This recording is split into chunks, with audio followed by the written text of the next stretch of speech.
Thank you for joining us. This is Live with Miami's Community News, and I'm Michael Miller. Special guest today is Charlie Davis from the St. Patrick's Day Festival. Tell us all about it, Charlie. Okay, so we're getting ready on March 8th to host our 43rd annual St. Patrick's Day Festival. It's on March 8th. It's actually the Saturday before St. Patrick's Day, so I don't want people to come on the wrong day. It's a free festival. It's at the German American Club out on Miller Drive. It's 119 56th Street. We're going to have free rides for the kids, bands, entertainment all day, vendors, Irish food. It's really fun for the whole family. As far as entertainment, we've got Clockwork Miami, which is a band. Paddy Kelligan is a one-man band. He's pretty entertaining. The Breffney School of Irish Dance will be there. Not only will they demonstrate Irish dance, but if you want to learn a little Irish dance, Maybe we could do that together. What do you think? If you come out there, I will dance with you. Okay. The Groove Brothers and then the Miami Rugby Club is going to be doing an exhibition. We have a special guest coming this year, which is Sarah Kavanagh. She's the Consul General from Ireland. We're kind of lucky now. For the past 3 years, we've had a Consul General in Miami. We used to have to go all the way to Atlanta to speak to the council. So she's here in Miami, and she's going to be visiting us. We have a representative from the Miami-Dade Mayor's office that'll be, speaking to the crowd. Admission is free. Is there parking on site, or there is free parking on site right there at the facility and up and down the street. So that's at 119th Avenue-ish? Yes. And 56th Right. in the heart of horse country, Right. It's just on the other side of the turnpike. Yes. And it's pretty open space for parking. And then there's a building. We actually have a band inside on the stage inside and on a stage outside. Mm-hmm. So we'll have dual entertainment going on at the same time. If it gets a little loud inside, you can go outside, visit the vendors outside, visit the rides, the kids. And I know it's only a story when you talk about on this day people start to drink very early. All right. Right. But what time's the event open? It starts at noon. So we're okay then. The bar opens at 11:59. Okay, there you go. It's you can get a little morning drink on, and then it's all afternoon. It's downhill from there. And so, in years past, I think I remember some ponies. You're gonna have some ponies out there this year. I don't know if we have Irish ponies, but we'll see if we can accommodate you. Okay. All right. So what's the purpose of this particular event? So the main reason we do this is to promote Irish heritage. It gives everybody likes to be Irish on St. Patrick's Day. It gives us an opportunity to showcase what Irish heritage is with both the Irish dancers. We've got authentic Irish musicians. This event, St. Patrick's Day, that's celebrated all across the United States and in many other countries. So this is actually the only St. Patrick's Day festival in Miami-Dade County that is not associated with a bar. A lot of bars open up their patio and way before 11:59. Right, we're having a St. Patrick's Day festival or an Irish festival, and it's basically to sell more beer. Where we do it, at no profit to us, strictly to promote Irish heritage. Mm-hmm. And so. I see that the Williams Cadillac is participating with us. Tell us what they're providing. Yes, they're our biggest sponsor, mm-hmm. Besides Miami-Dade County and the grants that we get. They will come out and have a car or two on display. You can come out and try it out and test the seats out and see how you like a Cadillac. They're a great continuing sponsor of ours, and they've been there every year, and we appreciate them, Williamson Automotive Group helping us out. That's wonderful. And besides cars, they also have trucks. And by the way, Grant and I get our vehicles from there. So cool. They've been a great partner of ours for many, many, many years. So tell us about the young dancers. The ladies going to be out there dancing for us. So we've got the Breffney Irish dancers. They dance from 2 or 3 years old all the way until 20, 21 years old. Some of them are world champions. They travel all over the world and dance. They'll be doing both a demonstration and, like I said, they will be teaching the jig at the end for anybody who wants to come up. What is the jig exactly? I don't know. I'm not an Irish dancer. but I ain't gonna be doing. You might want to do my it. daughters have Irish danced for years, but I don't know the difference between the jig and the reel and a couple of the other dances they do. And Alex, could you put up the flyer again so people can take another look at it? So this is on March 8th in Horse Country, 119th and 56th Street. Parking is on site, free admission, and yet there besides alcohol, but they're going to be. Are there other things for sale there? Yes, there are. We've got many vendors. We've got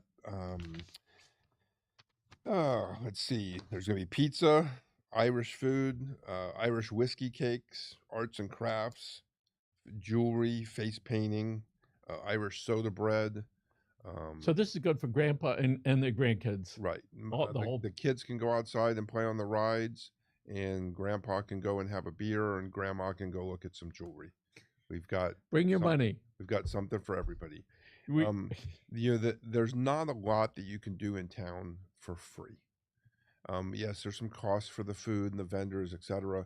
But if you want to just come out and sit and enjoy the music, and the parking is free, the event is free.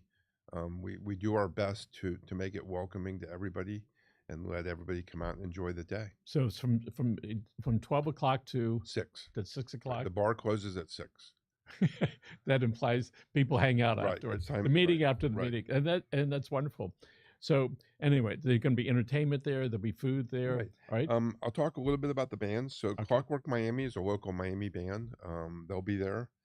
Patty Kelligan is a one-man, like I said before, a one-man band. We have the St. Andrews pipe and drum band that'll be there. Mm-hmm. We have a little demo of them later. They're a little Scottish Celtic. It's kind of a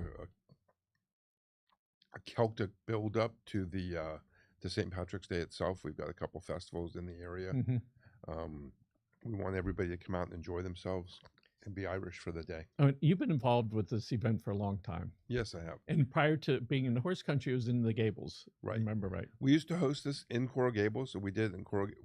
It started out, they actually used to do a parade in downtown Miami. We did a parade on Miami Beach. We did a parade in Miami Springs. The Miami Springs parade used to end up at a festival at the Golf and Country Club there in Miami Springs. Mm-hmm. When that got kind of too expensive to do, we moved to Coral Gables and used to do it in Fred Hartnett Park.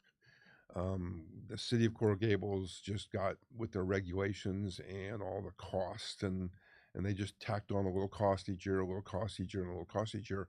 It was costing us nearly $30,000 to put on a 6-hour festival in a park, and it got to a point where we couldn't do that anymore. Like I said, Williamson Cadillac, some of the county funding we have, the mayor's office, they all help us out, but it takes a lot to put this together. We have a committee of 10 people that work almost all year arranging this and getting ready for this 6-hour show. So we're going to remind them on the 8th at 6 o'clock when the event is over.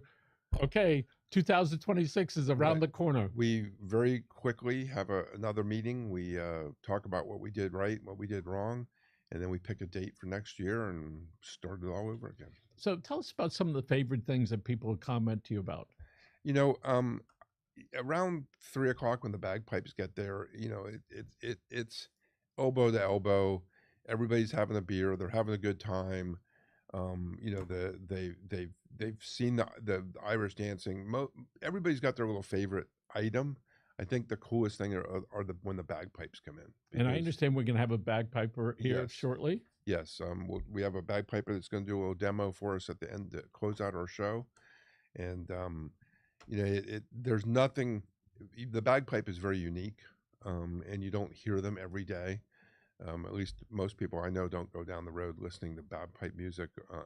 It's really an extraordinary instrument. It takes certain talent and a love of that in order to do it. Talent and coordination and practice. And strong cheeks. Right. And I got to tell you, I don't know. Hot air. Well, we understand that. Speaking of that, who's going to be our bagpiper? Okay, so Jason Wright is our bagpiper. We'll show him in a little bit. Like I said, we do have a representative from the mayor's office coming. It's a big delight to have Sarah Kavanaugh, our Irish consul general, is going to be at the festival, and she's got a booth. You know, you can go in Miami, you know, being multicultural as we are, you can have Cuban food, you can have food from every South American country all week long. It's kind of hard to find an Irish meal. You can come out there, have, you know, have an Irish meal, listen to Irish music, watch So for Irish the entertainment. uninitiated, what is an Irish meal?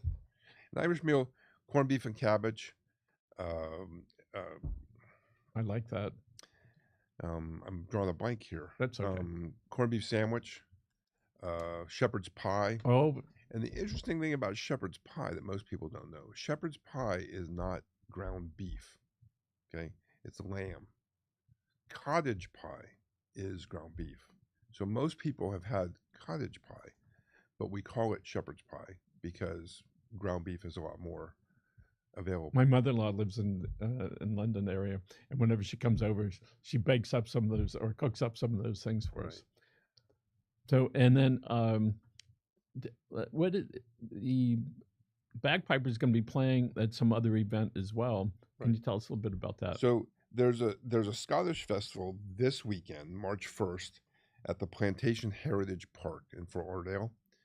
And if you're kind of getting in the Celtic mood, you can do Scottish this weekend and then our Irish festival next weekend, and that'll get you in the mood to go to whichever bar you want to on actual St. Patrick's Day. So this coming up weekend is they're going to you get ready for the real deal on you get the Scottish festival, then the Irish festival, and then actually St. Patrick's Day. So you've got your 3 weekends kind of lined up. So how did St. Patrick's Day become a day off? You know, I don't know a lot of the history about St. Patrick and St. Patrick's Day, but I'm sure if you come to our festival, there's quite a few historians that are there, and we will have a lesson on it. One of the other things we're going to demo is where was I? The Miami Rugby Club is going to do a rugby and hurling exhibition out on the field. Hurling sometimes makes reference to vomiting, but they're not going to be doing No, I that. don't think that there may be some vomiting after the drinking, but we try to keep that to a minimum. But there will be hurling out on the field. So the rugby players make football look like a sport for kindergartners. Right. These rugby players, you've got to be rough and tough to play rugby. And they get up after getting thrown to the ground, and they just keep going. And I've never played rugby, but if you come to our festival, they'll tell you what's involved with it, what some of the rules are, and they'll demo it, show you the equipment. How did you convince them to come out? We actually have a rugby player on our committee who helps us, set up and plan the festival. And he said, "Well, I can do a rugby exhibition." And you said, "Yes, sir. Go for it." And there's the field. Yeah. So the dancers that are going to be there, do they perform in different events throughout the year? And they compete. They go to Irish dance competitions called a feis. They go to feishes all over the world, all over the country, and compete. And they do that in different age groups, and they'll be there. And we have some photos on the screen now. That's Paddy Kelligan. He's kind of like a one-man Irish band. He'll be there. He's very entertaining, very talented. That's a giant slide that we have. We've got a big slide for the kids. It's kind of our signature item. All the rides are free. So it's not like going to the youth fair where you've got to pay $6 or $8 to go on each ride. This is for the kids, not for big guys. Big guys can go on if you want to come out and go on the slide, I will race you down the slide. Okay. We've got a rock climbing wall. That's always good exercise. Maybe CL Conroy would like to go and do that. Right, CL and you and me, we could take the 3 lanes and race up the wall. Perfect. But like I said, this is that's the St. Andrew's Pipe Band, followed by the Davison Clan at a Scottish festival. They'll be at our festival also. Great time to come out and this band is going to be there. This band is actually going to be at our festival. The gentleman, Jason Wright, that is going to play for us in a little bit, is actually the drum major and the in charge of this band. You can tell that by the red ribbon that he's wearing. That's so that they can all look and see visually who's in charge. And he'll be playing for us here in a little bit. They will be at our festival, and they'll also be at the Scottish Festival on March 1st in Fort Lauderdale. There's a certain pitch that these gentlemen have, and ladies. Are there ladies?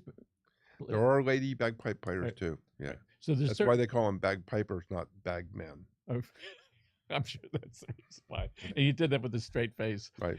So, and there's a certain pitch to it. So, and will make it will make you pay attention to them. Right. And there's, like I said, it's very unique music. When you hear a bagpiper, you know what it is. There's some other instruments you hear, and you're like, is that a flute or a trumpet or a French horn? When you hear a bagpipe, you know it's a bagpipe. Okay. And again, so on March 8th, 12 o'clock to 6 o'clock, Right. 119th Street Avenue and 56th Street, also known as Correct. Miller. And that's coming up on March 8th. Right. All right. You're going to be there all day. I will be there all day. I may be in this shirt. I kind of do some wardrobe changes during the day. I have to get all my Irish on in only a 6-hour period. So, and so again, so from 11:59 to 6 o'clock, and afterwards you can sort of hang out for a little while. There will be some hangout that we always want volunteers to help us clean up. You can also go to our website, and if you're a vendor, we still have vendor space, and we'd love to see everybody in the community come out for this free event. And it's 43 years. It takes a real commitment on the part of your organization to keep doing that. Right. Like I said, there's a group of about 10 core members to our committee that get together at the end of this festival, figure out what we did right, what we could do better, and it's strictly to promote Irish heritage. And you're gonna have lots of neat food, right? Yep. Some of which I already enjoy, Yep. right? And might stop by. Again, that's Sundays. So, and it's food's gonna be served. I'm sorry, Saturday. Saturday. I'm sorry. And what time is lunch?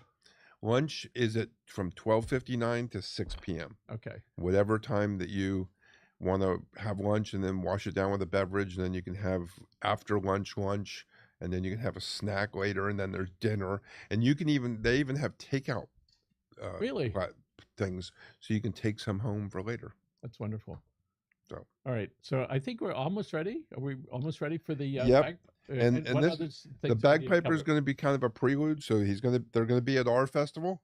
They're also going to be March 1st, which is the weekend before our festival, up in Fort Lauderdale at the Plantation Heritage Park. If you're into bagpiping, you get 2 opportunities to see them, and you don't have to go to a funeral.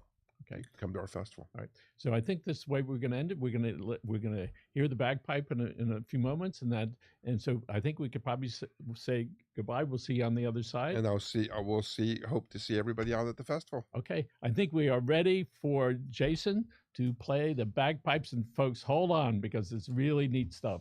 So let's hear it.